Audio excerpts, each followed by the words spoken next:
แมวเหมียวแมวเหมียวมาช่วยหลวงปู่แต่เช้าแล้ววันนี้เนาะวันนี้ช่วยกับหลวงปู่แต่เช้าไม่มีมาเล่นกับหลวงปู่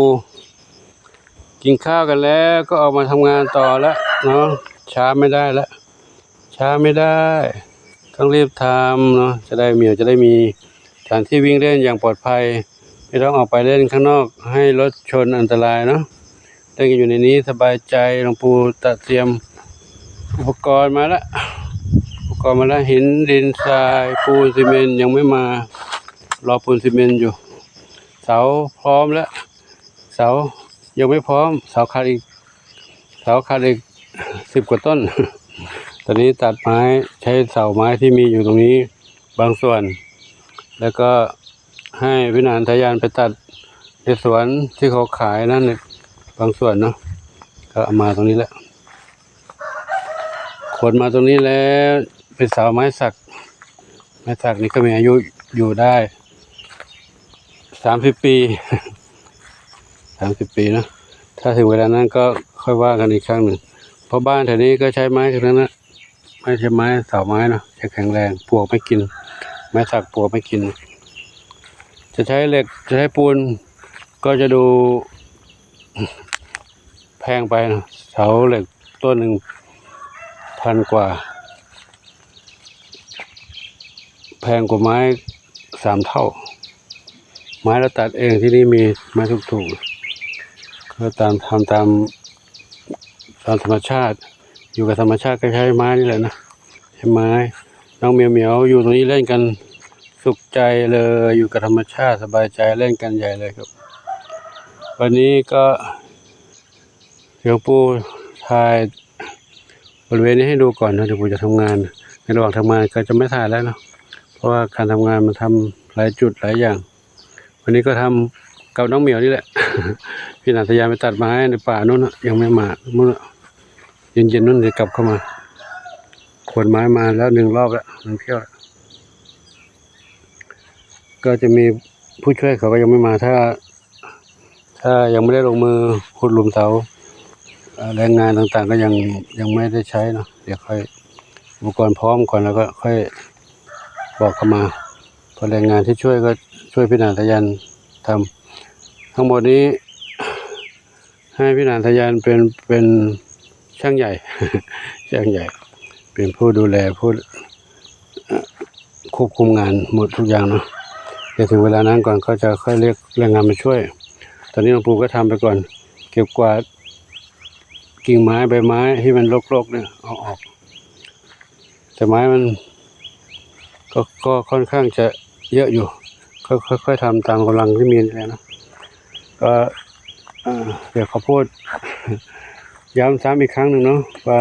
หลวงปู่ทำเพื่อความปลอดภัยของน้องเหมียวได้อยู่กับธรรมชาติอย่างปลอดภัย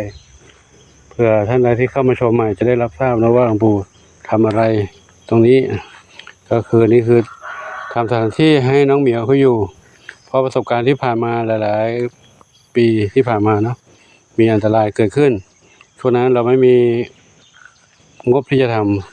ำปีที่ผ่านมาก็มีงูเหลือมเข้ามาก็ไม่มีงบทำก็ใช้แค่ตะข่ายผ้าตะข่ายเชือกก็พอกันได้บ้างแต่ตอนนี้มันพังไปแล้วเนื่องจากว่างูไปติดบ้างไก่ไปติดบ้างก็ขาดไปอะไรไปเนาะถ้าจะใช้อีกเดี๋ยวก็ต้องทำเองทุกปีก็เลยจะใช้เป็นตะข่ายเหล็กกั้นล้อมนี่ปีที่แล้วก็กั้นล้อมนี่แหละแต่เป็นตะข่ายเชือกแต่ปีนี้เราจะใช้ตะข่ายเหล็กกั้นให้สูงขึ้นไป3 เมตรแล้วก็มีแงบข้างบนข้างล่างก็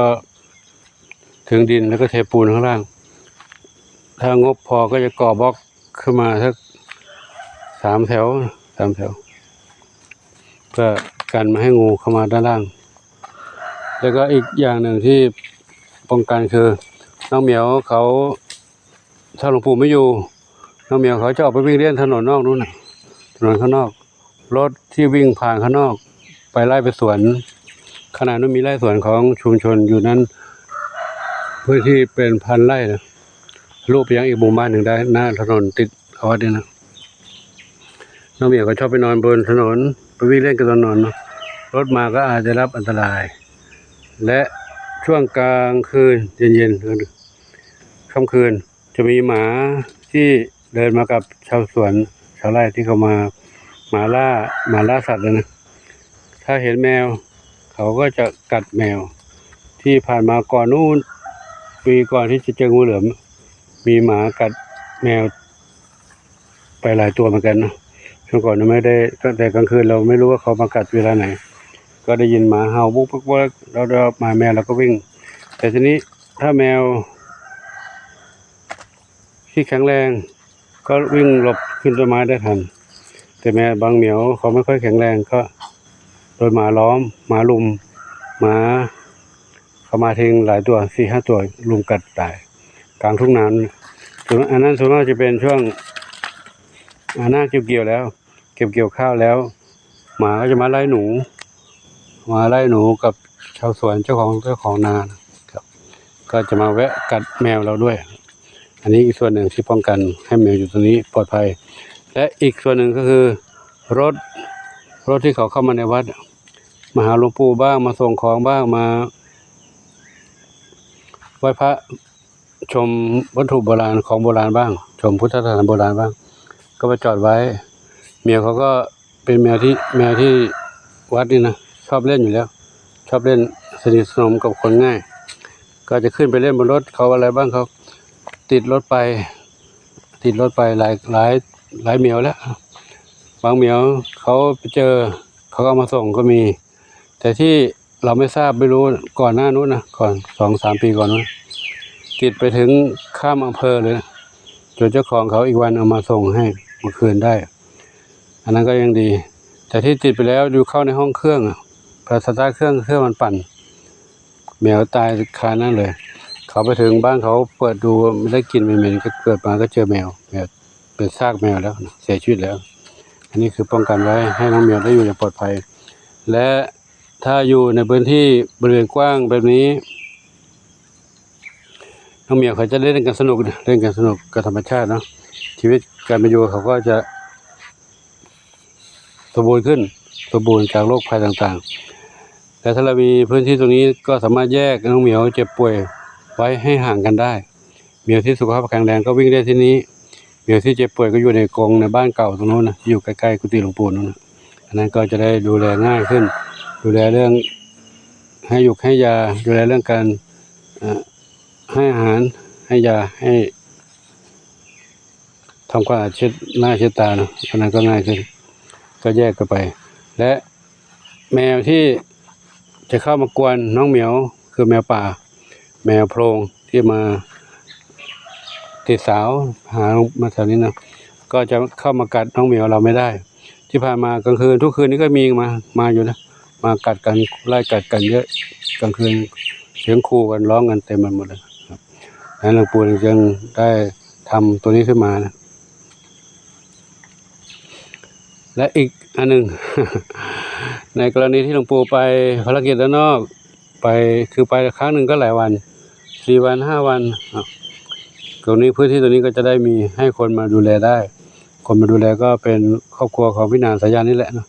พี่นางสายันเขามีที่อยู่ตรงนี้ที่สวนที่นาเขาอยู่ตรงนี้ครับก็มาดู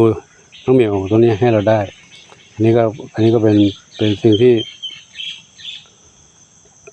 เพื่อให้น้องเหมียวได้อยู่อย่างปลอดภัยนะกลางคืนเขาอยู่ในบริเวณนี้เขาไม่ออกไปไหนก็ปลอดภัยแล้วไม่ต้องห่วงทุกวันทุกคืนนี้อยู่กับหลวงปู่ตรงกุฏินู้นเขาก็เวลาหลวงปู่ไม่อยู่สถานที่นั้นมันก็แคบไปนิดหนึ่งแคบหน่อยไม่วิ่งเล่นแบบนี้ไม่ได้ตอนนี้น้องเหมียวเขาวิ่งเล่นได้สนุกนะก็อันนี้ก็ขออธิบายให้รับทราบอีกครั้งหนึ่งเนาะเดี๋ยวปู่จะทำงานแล้วเราครับสำหรับท่านใดที่รับชมแล้วอยากจะร่วมบุญในการทำบ้านให้น้องเหมียวทำสถานที่วิ่งเล่นให้น้องเหมียวได้อยู่ตรงนี้ก็ขอเชิญได้นะตามกำลังศรัทธาไม่ได้แจ้งเลขบัญชีในนั้นเนาะก็คือมันเป็นสื่อสาธารณะก็จะไม่แจ้งในนั้นถ้าท่านใดมีจิตศรัทธาจะร่วมบุญก็โทรมาหาหลวงปู่เนาะโทรมาหาหลวงปู่เบอร์โทรศัพท์0654898652ครับโทรมาได้หลวงปู่ก็จะได้ชี้แจงอธิบายว่าจะทำอย่างไรยังไงเนาะครับก็ ติดต่อมาก่อนเนาะติดต่อมาที่เบอร์โทรศัพท์0654898652การสำหรับคลิปนี้ก็ขอฝากไว้เพียงเท่านี้พบกันใหม่คลิปต่อไปขออวยพรให้ทุกคนทุกท่าน